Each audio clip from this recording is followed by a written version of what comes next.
Alors la colonisation nouvelle, c'est un programme qui en fait couvre à peu près un siècle, 1750-1850, et qui est le programme des abolitionnistes. Qu'est-ce qu'on va faire des colonies après l'abolition de l'esclavage, sachant que très peu de gens, en fait, très peu, pensent que la fin de l'esclavage sera la fin des colonies. Donc il s'agit de penser une colonisation dite libre qui remplacerait le travail des esclaves par un travail libre, soit un travail salarié, soit le travail par des producteurs indépendants. Cet ouvrage-là est le produit d'une journée d'études qui fait suite à d'autres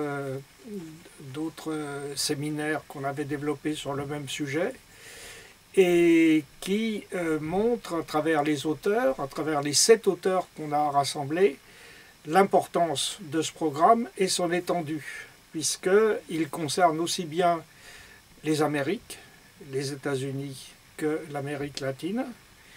Il concerne l'Afrique, bien sûr, en premier lieu, puisque c'était le lieu où sont établis ces essais et ces laboratoires comme la Sierra Leone, mais il y en a d'autres qui ont été prévus. Ou bien, d'un point de vue théorique, par exemple, on a 2 essais sur l'Italie. Alors l'Italie qui n'a pas de colonie, mais qui a été fortement impliquée dans le programme par le biais à la fois de théoriciens, mais aussi d'économistes comme Sismondi. Et puis, une des grandes originalités aussi, c'est qu'on a montré dans cet ouvrage que tous les empires coloniaux étaient concernés, y compris donc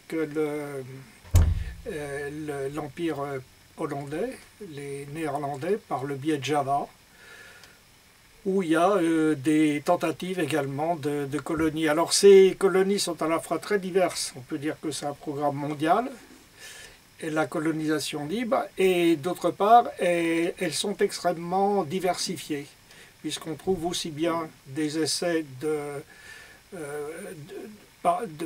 travail par des mains indigènes que des colonies totalement utopiques, des colonies agraires totalement utopiques, par exemple en Amérique latine, ou bien aux États-Unis, où il y avait des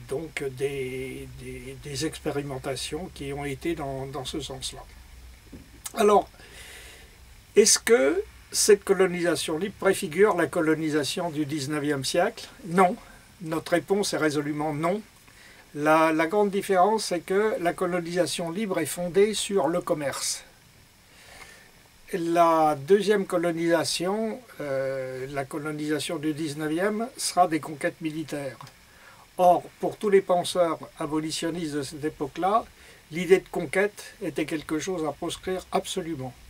Donc la colonisation libre s'inscrit dans ce qu'on pourrait appeler une forme de mondialisation des échanges, d'internationalisation des échanges, et c'était en quelque sorte par le marché libre, que ces colonies devaient s'intégrer globalement donc au flux, au courant, aux diverses formes de mondialisation qui étaient déjà en germe à cette époque-là.